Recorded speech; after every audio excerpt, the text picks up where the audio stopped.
Welcome to the Morning Slice.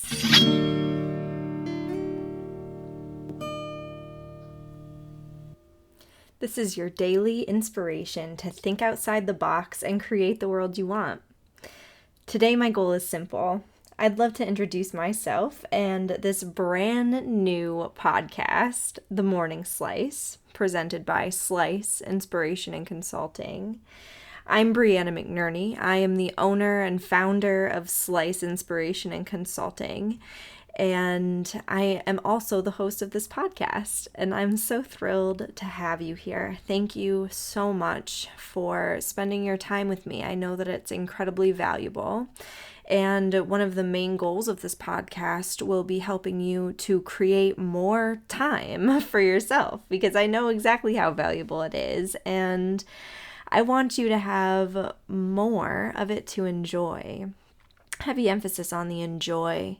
I think it's very easy as ambitious people to get so wrapped up in the professional impact we want to have and in the creative work itself that we can neglect our personal lives. And the way that I consult with clients is mindful of creating a home life that nurtures your mental health that you want to come home to, as well as an incredible professional impact as creative people in this world.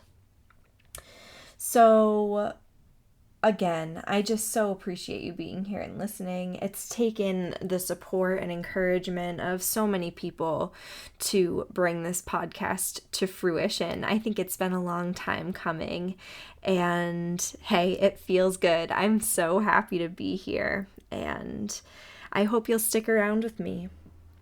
So, S.L.I.C.E. What does S.L.I.C.E stand for? S.L.I.C.E stands for my core values professionally: success, love, interdependence, creativity, and expansion. And this podcast, The Morning Slice, will aim to start each day with these foundations. We are always seeking that expansion, right? And not only do I want to help you create a life that is full of loving, interdependent relationships and pushing yourself creatively and experiencing new things that you've never experienced before, and being successful in everything you do. And when I talk about success, I really want you to think about, what does success mean for you? It can look different for many people, and for most of us, what really feels successful, what really helps us feel like we've accomplished what we're working towards, has very little to do with what society says success looks like. But as I mentioned before, I really want to help you create the experience of having more time to enjoy your life as you're creating it exactly as it is right now. There's such a beauty, isn't there, in enjoying the simple things you've already created while being focused on creating something new. And that's what we're all about here.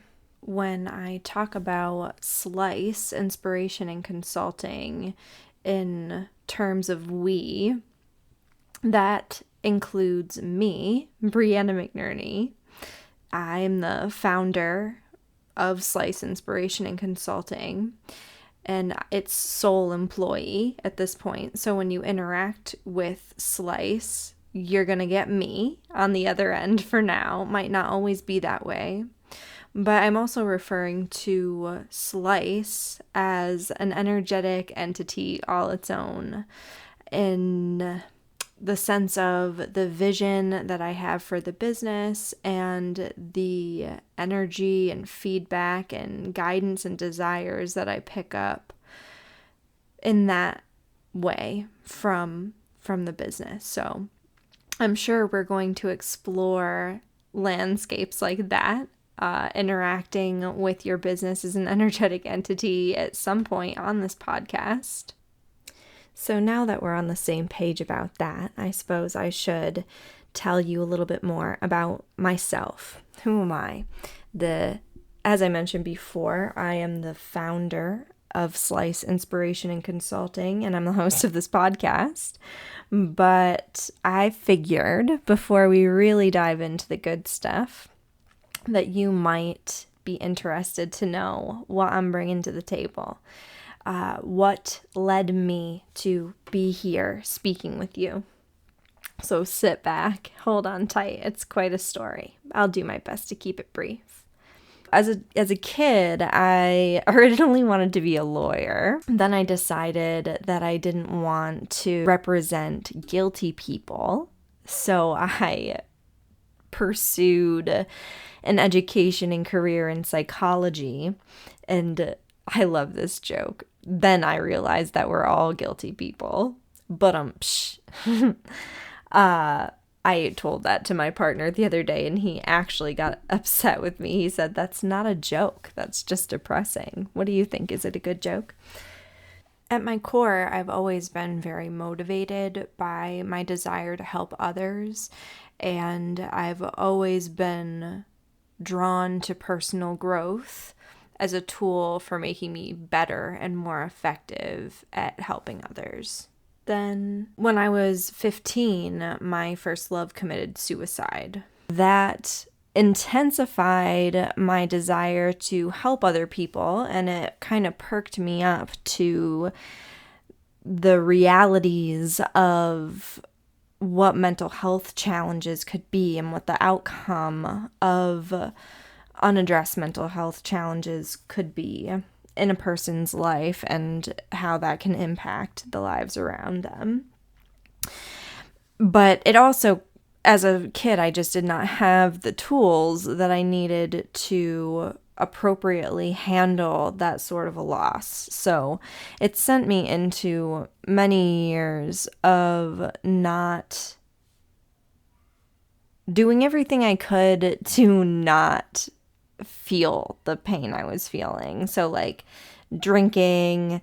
That being said, I was always goal focused. I always had these desires to go to college in Boston, for instance, and that was kind of a guiding light that kept me, just enough on the right course that I didn't get too far gone, thank goodness. And it kept my nose a little bit cleaner than the people I was running with. I was already into a little bit of trouble before I had even entered into that relationship that ended in my partner's suicide, and that's how we met. He was quite a bit older than me. When I was dealing with all of this as a 15-year-old, I didn't have a ton of supervision, and I ended up also experiencing a rape within the same year. So anyway, despite struggling to cope with everything that was going on inside of me, I did manage to go to school at Boston University. I applied and received a scholarship, and I ultimately graduated with a bachelor's in psychology, which I'm still very proud of. I'm proud to be you. Go Terriers. Woo! But throughout my time at school, I continued to struggle with substances, using substances to cope, alcohol and all the things that college students love to dabble in. And it wasn't until my junior year that I really had a breakdown moment of like, I need to deal with the pain that's happening inside of me. If I ever want to be able to help anyone with anything, I really need to help myself get through this first. So that moment of laying on a couch and bawling to my friend about the loss of Brad, my first love, to suicide years earlier, and being met with her kind of inability to do anything for me really created that bottom moment where I tried to figure out how I could possibly move forward with my life. And that led me to finding the Samaritans of Boston. So they are a suicide prevention group in Boston. They do phenomenal work. And I ultimately volunteered with them for many years after I originally reached out to them. I manned their 24-hour suicide prevention hotline. I ended up working in their grief support services. And, I would visit people at home who had recently lost a loved one to suicide. I facilitated groups for survivors of suicide. I learned a lot about suicide prevention during those days, and it was very healing for me to go through training and, connect with other people who had lost a loved one this way. So if that's you, I am so grateful that you're here. I see you. Don't ever hesitate to reach out. And if you're someone who feels suicidal yourself or deals with that at times, you're absolutely not alone. I personally know what that's like very well, and I'm glad you're here too. Suicide prevention is still something I'm very much passionate about, and I believe is very much an issue with creative people. Deaths like those of Anthony Bourdain or Chris Cornell are very much inspirations for me in my business life inspiration and consulting, and I imagine I'll come back to that in a little bit. But so anyway, back to my story. After I graduated from Boston University, I had a brief stint of living back here in Corning, New York, where I live right now. And spoiler alert, you'll hear me talk about Corning a lot in the podcast. It's come up in every single interview that I've recorded so far. Those interviews you'll get all together at once with the official launch. So either you'll have access to those now or they'll be out soon. But I do talk a lot in the podcast about Corning, New York, and there's a very distinct difference between living in a city like Boston, for instance, and being out here in a more rural New York area. And I think that it's an interesting point of view to bring to the conversations that I have with guests, and it speaks to me wanting to build bridges between different groups of people who might think kind of different ways. But if we can just find those places that our goals are the same and work towards those goals, I think we can accomplish a lot more. So after I lived here very briefly, I ended up moving back to Boston, and I did mental health case management for many years. I was lucky enough to work in my field for many years in psychology, and I felt strongly that I wanted to go and get some work experience before I really committed myself to an education path and went back to school. It seemed important to me to understand where I wanted to work in the healthcare system before getting a further degree. So I was super lucky, and I loved case management. It did bring me to my next awakening moment. I started having severe panic attacks.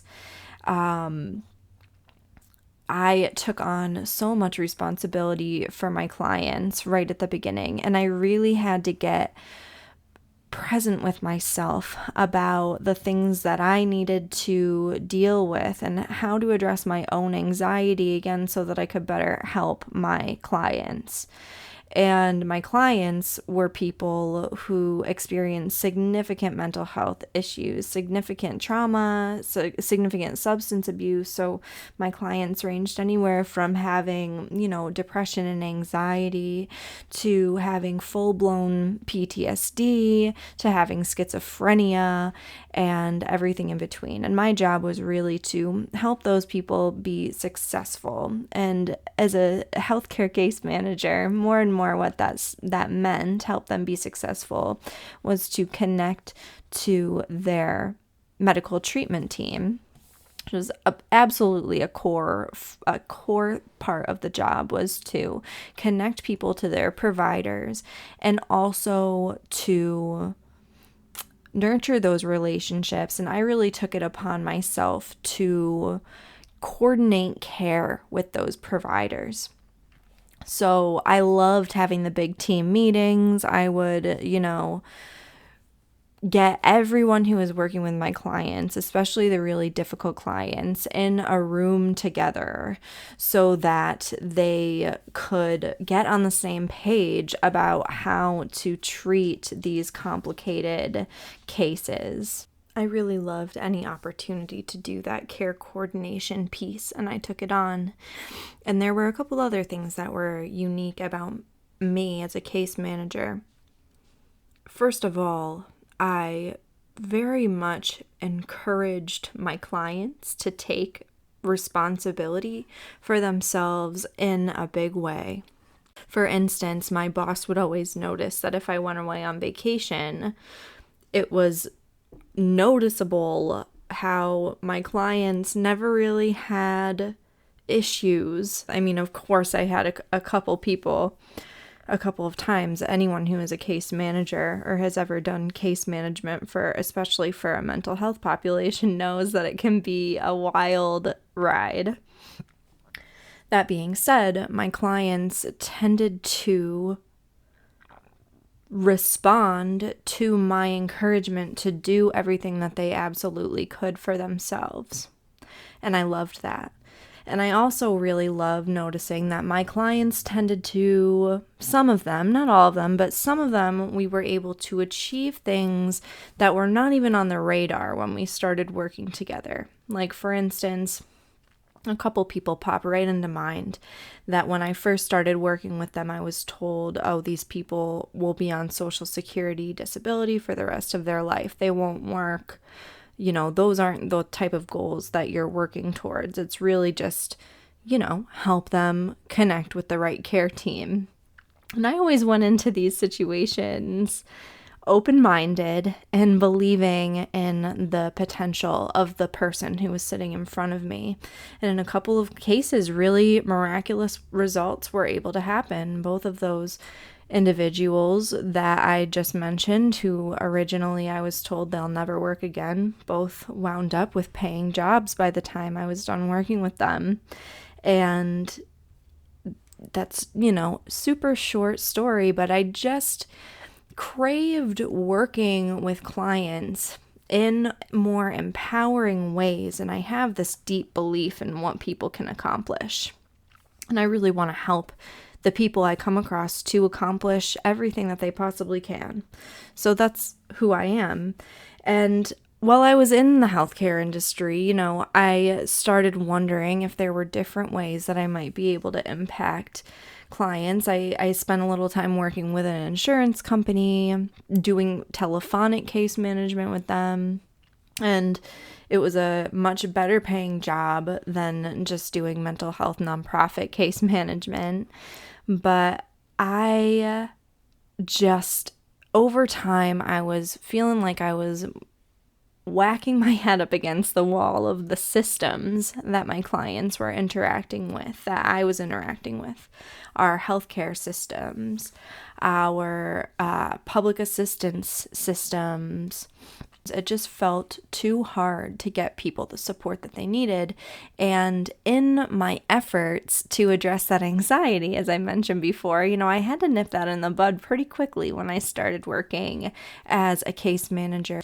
And as a natural result of working through my own anxiety in creative ways, I started learning all sorts of new things.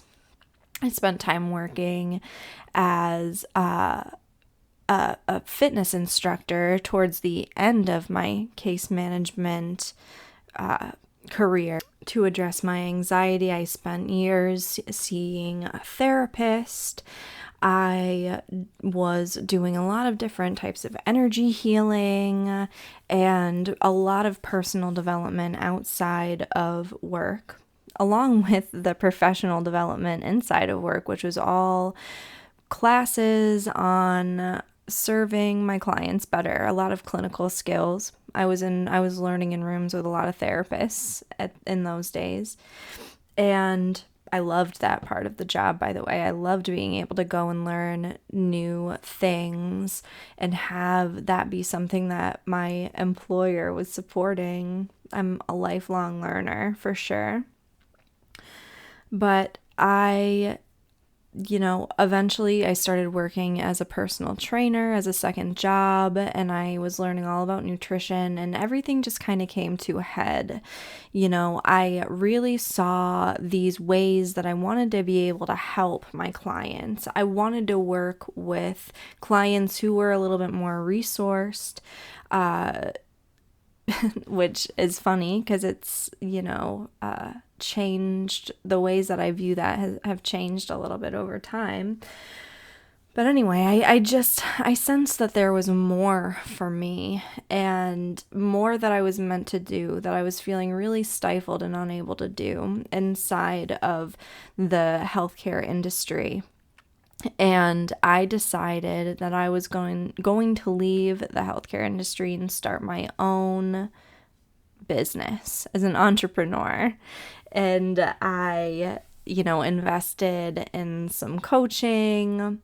I started learning about doing marketing and copywriting and, all of these business types of things. And ultimately, I left my job and I started this entrepreneurial journey that I've been on now for almost 5 years. It'll be 5 years in March of 2021. And it's been an interesting road as an entrepreneur. I will say right up front that I did not know what I was getting into. I did not understand the depths that I would need to go inside of myself simply to understand who I am and what I do in this world so that I can communicate it well with others. It's taken me years to really, first of all,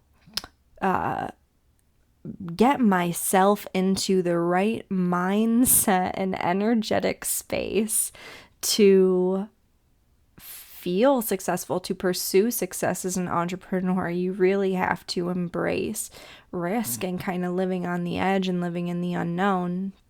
And I had worked in jobs all my life. I didn't really understand how much different it was going to be to try and bring in an income for myself through just, myself, and I being the legal department and the customer service and the product creation and execution and all of these different things. Don't forget CEO, lead strategist, all of it. Anybody who's been on that entrepreneurial journey gets it. So ultimately, I created a course called Conscious Wholeness, which really feels like the culmination of what I wanted to share with people in the realm of the mental health world and how to be yourself and feel confident and connected to who you really are and what you really want to do, and a world of possibilities for yourself. Conscious wholeness, it's very much just a deep dive into mind, body, and energy, and it's a self-study online course that I've been creating for years now, and there's a small community around it and growing every day, I'm happy to say. I would love to have you there if it feels like something that you're interested in. But what we're really talking about here is what came next, and my business S.L.I.C.E inspiration and consulting is that. You see, for the past 5 years, I've been building these two businesses, and for a long time I was confused because I didn't realize I had two separate things going on. I thought that slice and conscious wholeness were the same, and they're not. So the main difference is that conscious wholeness is a very self-driven about finding the skills inside of yourself that you need to make more intentional, aligned choices no matter what's going on around you. It's a very much a course about building resilience, about finding love inside of yourself and living from that place. And it's definitely a foundation for the work that I do in S.L.I.C.E. So I kind of require that the people I work with in S.L.I.C.E, inspiration and consulting, have that foundation of conscious wholeness, whether they've gone through my course or they just get that. They get the mind, body, and energy. They understand how to work with themselves in that way, and they do it on a daily basis, and they understand how to soothe themselves in times of stress and how to stay focused even when resistance comes up or when challenges come up. As long as you've got that, we can be successful together working in S.L.I.C.E. And what S.L.I.C.E. is all about is really helping creative lone wolves. So I'm looking at you freelancers and, musicians and artists and anyone who is really like steering the ship of their career. You are a professional, creative person making your mark on the world in that way. And I want to support you through that process. I want to help you strategically, help you connect with the real heart and soul of what it is that you're doing, what your projects are meant to be in the world, and strategize how to execute those in a way that not only optimizes success for your project, but help you create a life that you love and nurture yourself and your important relationships like those with your family, and spend time with your family and have fun with your family and have fun with yourself. I would love to help you do all of that together. And again, part of how I knew I was so passionate about helping those creative lone wolves, first of all, it was the way that I felt when I learned about the death of like Chris Cornell or Anthony Bourdain or Chester Bennington. Those were suicides of creative people who had really been there for me with their art in a time when I was struggling to find the will to live. So it was painful for me that whatever was going on in their life, in those moments, they felt so alone that they didn't even want to live anymore. And I really felt awful about that. I felt like I had benefited so much from their support, and I want to be able to return that support to the people who do show up and touch the emotions of our whole society. And that's kind of how I view creative professionals. We really tap into that emotional flow of society. And we live on the leading edge of that. We push people to their edges, and we're really fighting for freedom in that way, the freedom of expression. And, the freedom to pursue liberty, which requires a healthy, honest, emotional expression. So I'm just really passionate about providing people with paths that nurture who they are as a person, that don't require you to sacrifice the things that make your life worth living just for your creativity and your drive and the impact that you want to have on the world. I know that you will be able to have more of an impact when you're taking the time for pleasure and fun and love and connected relationships and taking those relationships deeper and deeper and deeper over time. So a lot of the focus that I use in my consulting and that this consulting firm will use as it grows is an intuitive-based approach, not absent of data. I love numbers and playing with data, but it's more of a spiritually based approach. It's really where spirit meets strategy, or where spirituality meets strategy. I love bringing in things like tarot and astrology and personality tests, human design types, whatever it is that you know about yourself and who you are and how you function. I want to take all of that information in when we're considering the plan of how to act your idea in the world.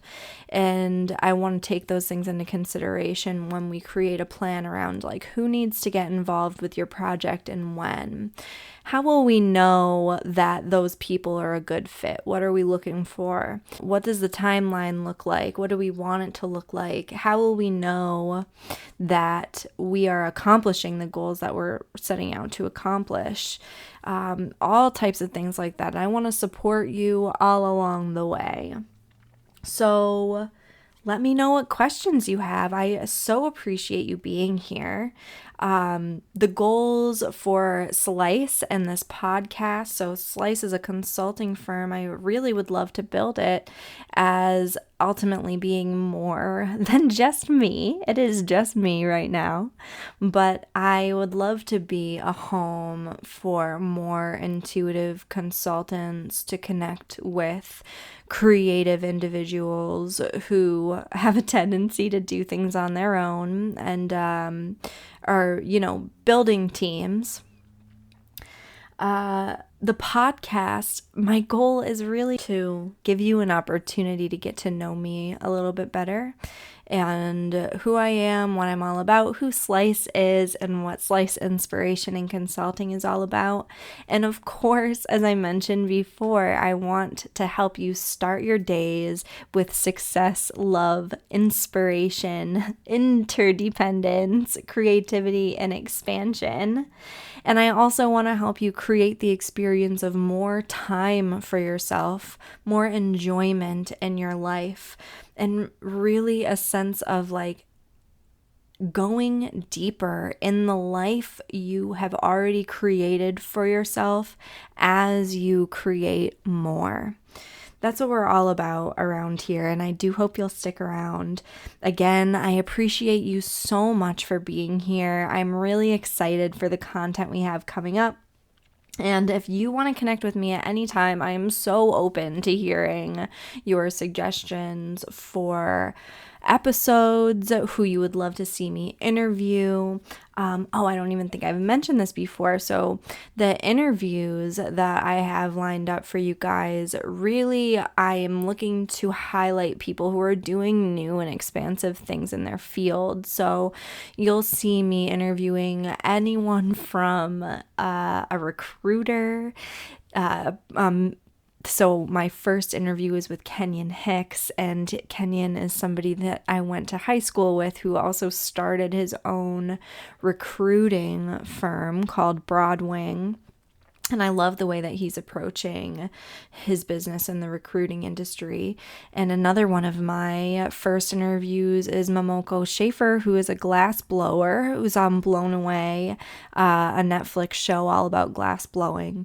So just to give you an idea, it's going to be a really wide range of people that I'm interviewing, and generally speaking, they are just doing really cool things in their field. And I know you as a creative person have so many interests, and you can probably see the way that all things are connected. If you're anything like me, you gain inspiration from learning about new things like that. So I hope that you'll find it incredibly valuable.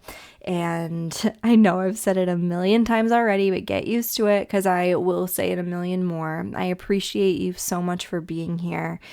connect with me anytime. You can find me at Brianna McInerny on social media, Facebook, LinkedIn, Instagram. And yeah, that's all I got for you today. I am really looking forward to bringing you this podcast for a long time to come. And thanks for listening. Take care.